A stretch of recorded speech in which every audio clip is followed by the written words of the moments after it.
15 شعبان کی رات میں ہمارے ملکوں میں جو ہمارے عجمی ملک ہیں اس میں وہ کچھ ہو رہا ہے جو نہ میرے نبی نے کیا، نہ صحابہ نے کیا، نہ تابعین نے کیا۔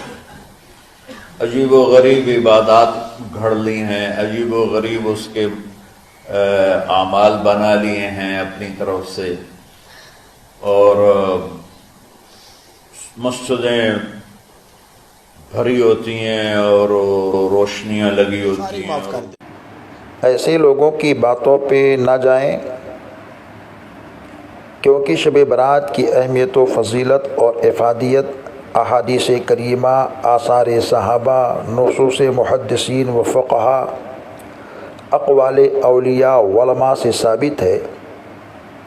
اب اگر انہیں حوالہ نہیں ملتا تو قصور ہم اہل سنت کا نہیں، ہمیں کتب احادیث کے ذریعہ سے معلوم ہوا ہے کہ شب برات میں عبادت ہمارے نبی کریم علیہ الصلاۃ والتسلیم نے بھی کی ہے، اور آپ کے صحابہ و تابعین رضی اللہ تعالی عنہم اجمعین اور اولیاء کاملین و علماء دین نے بھی کی ہے، جس کا ثبوت کتب احادیث و فقہ وغیرہ کے مطالعہ سے بخوبی ملتا ہے۔ ام المومنین حضرت عائشہ صدیقہ رضی اللہ تعالی عنہا سے روایت ہے، ایک لمبی حدیث اس تعلق سے ذکر ہے کہ حضور رحمت عالم صلی اللہ علیہ وآلہ وسلم نے ارشاد فرمایا، ان اللہ عز وجل ینزل لیلۃ النصف من شعبان الی السماء الدنیا فیغفر لاکثر من عدد شعر غنم کلب۔ سنن ترمذی حدیث نمبر 739۔ یعنی اللہ عز و جل 15 شعبان کی رات میں آسمان دنیا کی جانب نزول فرماتا ہے جو اس کی شان کے لائق ہے، پھر بنی کلب قبیلہ کی بکریوں کے بالوں کی تعداد سے بھی زیادہ لوگوں کی بخشش فرماتا ہے۔ اور ام المومنین حضرت عائشہ صدیقہ رضی اللہ تعالیٰ عنہ کی ایک دوسری سند سے ایک لمبی حدیث اور مروی ہے جس کے آخر میں یہ الفاظ ہیں، ھذہ لیلۃ النصف من شعبان ان اللہ عز وجل یطلع علی عبادہ فی لیلۃ النصف من شعبان فیغفر للمستغفرین وَيَرْحَمُ الْمُسْتَرْحِمِينَ وَيُؤَخِّرُ أَهْلَ الْحِقْدِ كَمَا هُمْ۔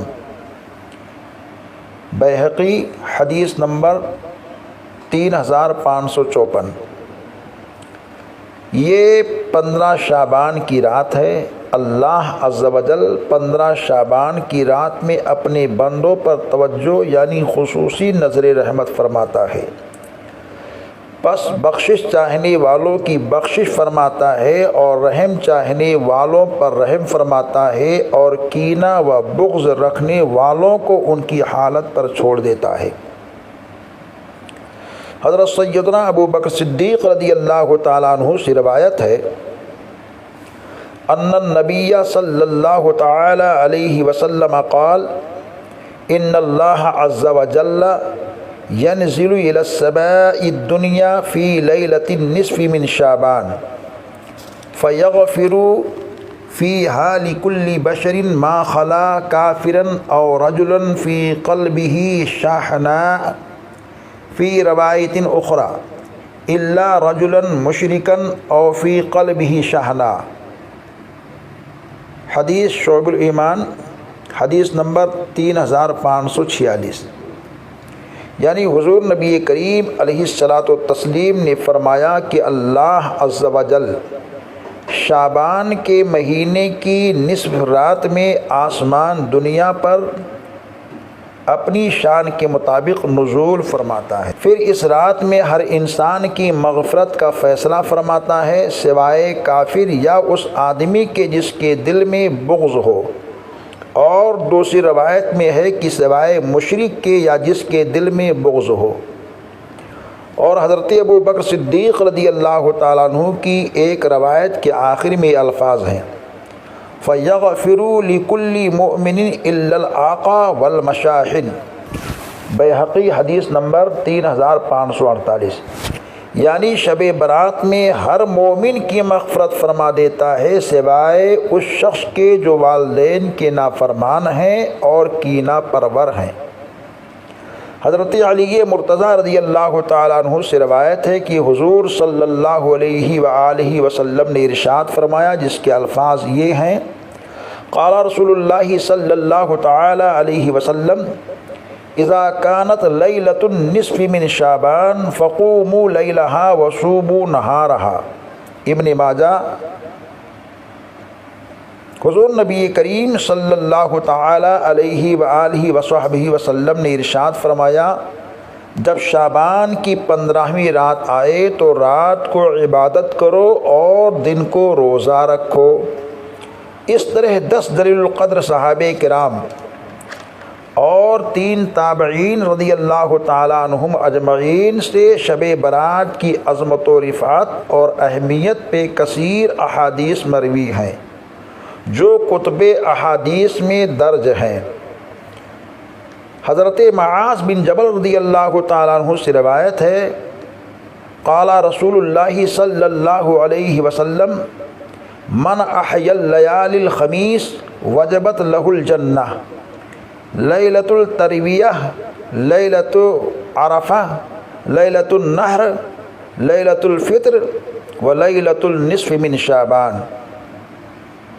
حضور نبی کریم علیہ الصلاۃ والتسلیم نے فرمایا، جس شخص نے 5 راتیں زندہ رکھیں اس کے لیے جنت واجب ہو گئی۔ اس میں پہلی رات کیا ہے؟ 8 ذی الحجہ کی رات، دوسری عرفہ کی رات، تیسری بقرہ عید کی رات، چوتھی عید الفطر کی رات، 5ویں 15ویں شعبان کی رات۔ راتوں کو زندہ رکھنے کا مطلب علماء یہ بیان فرماتے ہیں ذکر و اذکار، تلاوت، نوافل کے ذریعے شب بیداری کرنا۔ حضرت عائشہ صدیقہ رضی اللہ تعالیٰ عنہ سے روایت ہے، امام ترمذی نے حضرت عائشہ سے روایت پیش کی ہے کہ ام المومنین حضرت سیدہ عائشہ صدیقہ رضی اللہ تعالیٰ عنہ بیان فرماتی ہیں کہ ایک رات میں نے حضور نبی کریم صلی اللہ علیہ وآلہ وسلم کو اپنے بستر پر نہ پایا تو میں آپ کی تلاش میں نکلی تو میں نے دیکھا کہ آپ بقیع کے قبرستان میں تشریف فرما ہیں۔ آپ نے مجھے دیکھ کر ارشاد فرمایا، کیا یہ تو اندیشہ رکھتی ہے کہ اللہ و رسول تیرے ساتھ ناانصافی کریں گے؟ میں نے عرض کیا، یا رسول اللہ، مجھے یہ خیال ہوا شاید آپ اپنی دوسری بیوی کے پاس تشریف لے گئے ہوں۔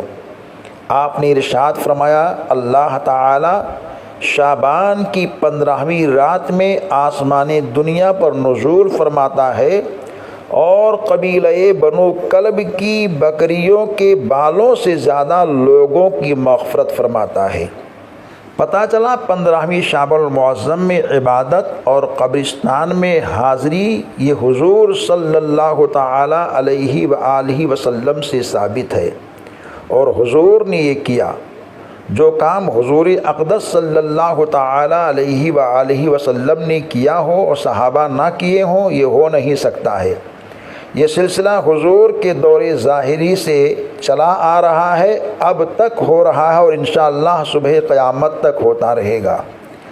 اب اگر کوئی اسے سمجھنا ہی نہیں چاہتا، بس ضد اور ہٹ دھرمی پہ اڑے ہیں کہ ہم شب برات میں عبادت کرتے، تلاوت کرتے، کلمہ وغیرہ پڑھتے ہیں، تو رب کی رضا کے لیے ہم سب پڑھتے ہیں۔ ہمیں نہ کسی بندہ کے ڈگری کی ضرورت ہے، نہ کسی دیوبندی کے ڈگری کی ضرورت ہے۔ یہ معاملہ بندے اور رب کے مابین ہے۔ کسی کو کیا، ہم جتنا چاہیں پڑھیں، جب چاہیں پڑھیں، جس وقت چاہیں پڑھیں، ہم تو اسے نفل ہی کہہ رہے ہیں۔ ہم کب اسے ضروری کہتے ہیں؟ کوئی عشاء پڑھ کر سو جائے، فجر تک سوتا رہے، ہم اس کو گنہگار نہیں کہتے، لیکن یہ ضرور کہتے ہیں کہ گولڈن چانس اس نے مس کر دیا ہے۔ مسجدیں بھری ہوئی ملیں تو تکلیف، مسجد میں روشنی ہو تو تکلیف، اپنے گھر کو سجائیں، اولاد کے جنم دن منائیں تو حدیث و قرآن نظر نہیں آتے، صرف معمولات اہل سنت میں ہی نظر آتے ہیں۔ دنیا ایسے ہی وبائی امراض اور وائرس سے پریشان ہے، انہیں بیٹھے بیٹھے کھجلی لگ رہی ہے جو چین نہیں مل رہا ہے، نیا نیا فتنہ پیدا کرنا چاہتے۔ اگر دہلی میں ان کے مرگھٹ پہ کچھ ہو رہا ہے تو درست ہی ہو رہا ہے۔ بہت جوتیاں ان لوگوں نے ان کی سیدھی کی ہیں، نہ جانے کن کن کو پیغمبر کہہ دیا ہے۔ اس موقع پر دلیل نظر نہیں آئی، اجتماع کے لیے یہ نظر نہیں آیا کہ اس نے نبی نے کیا یا نہیں کیا، صحابہ نے کیا یا نہیں کیا۔ اجتماعات کے لیے ٹینٹ لگوایا، اجتماعات کے لیے لوگوں کو بلایا، اجتماعات کے لیے گاڑیاں دوڑائی، اجتماعات کے لیے نہ جانے کیسے کیسے ہتھ کنڈے اپنائے۔ ایسے موقع پر ان کو یہ نظر نہیں آیا کہ حضور نے ایسا نہیں کیا، نبی پاک نے ایسا نہیں کیا، نبی دو جہاں نے ایسا نہیں کیا۔ یہ شب برات کے نوافل کے موقع ہی پر ان کو یہ آتا ہے کہ نبی نے ایسا نہیں کیا، صحابہ نے ایسا نہیں کیا۔ یہ خود عالی شان بلڈنگ میں رہیں تو ان کو نبی نہیں یاد آتے، یہ خود عالی شان ایئر کنڈیشن گاڑیوں میں چلیں تو ان کو نبی نہیں یاد آتے، یہ خود اپنے گھر مرغ مسلم کی غذائیں بنوائیں تو ان کو نبی پاک یاد نہیں آتے۔ ان کو کب یاد آتے ہیں؟ جب کوئی اہل سنت کا شخص ذکر الہی، یاد رسول عربی اور اللہ کی بارگاہ میں حاضر ہوتا ہے، تب ان کو کھجلاہٹ ہوتی ہے، تب ان کو درد ہوتا ہے، تکلیف ہوتی ہے، اور یہ روکنے کی کوششیں کرتے ہیں کہ کسی نہ کسی انداز سے ان کو مسجدوں سے دور رکھا جائے، ذکر الہی سے دور رکھا جائے۔ اسی وجہ سے تو امام اہل سنت اعلیٰ حضرت فاضل بریلوی نے بہت پہلے اشارہ کر کے بتا دیا تھا اور حدیث پاک کی روشنی میں بتایا کہ ان سے دور رہو، ان کو اپنے سے دور رکھو۔ سرکار کے فرمان کی روشنی میں بتایا کہ کہیں ایسا نہ ہو کہ یہ تم کو فتنے میں ڈال دیں۔ یہ آج چکنی چپڑی باتیں کر رہے ہیں نوجوان، اور جملہ احباب اہل سنت سے گزارش ہے ایسے لوگوں کی کلپوں کو ہرگز نہ سنیں، ورنہ یہ آپ کے ایمان کو کب ضائع کر دیں گے کچھ کہا نہیں جا سکتا ہے۔ کتنی بڑی جسارت کی بات ہے کہ کہہ دیا نبی پاک نے ایسا نہیں کیا، صحابہ نے ایسا نہیں کیا۔ مسجد میں روشنی لگائیں تو آپ اپنے گھر پر لگائیں، ہمیں کوئی تکلیف نہیں۔ اللہ کے گھر میں روشنی ہو تو آپ کو تکلیف ہوتی ہے، وہاں لوگوں کے اندر ایک بہترین طور پر عبادت کا جذبہ نظر آئے تو آپ کو تکلیف ہوتی ہے۔ آخر کیوں آپ لوگوں کو تکلیف ہوتی ہے؟ اللہ کے بندے اپنے رب کی بارگاہ میں جب چاہیں جس طرح چاہیں حاضری دیں، کوئی اس پر اعتراض نہیں ہونی چاہیے۔ کا دور چل رہا ہے، وبائی امراض کا دور چل رہا ہے، دنیا پریشان ہے، دنیا خوف میں ہے، دنیا دہشت میں ہے، دنیا بچنے کی کوششیں کر رہی ہے، اور ان سے ساودھان رکھو۔ یہ دیوبندی جماعت کے لوگ ہیں، ان کا عقیدہ اہل سنت و جماعت کے عقیدے سے کوسوں دور ہے۔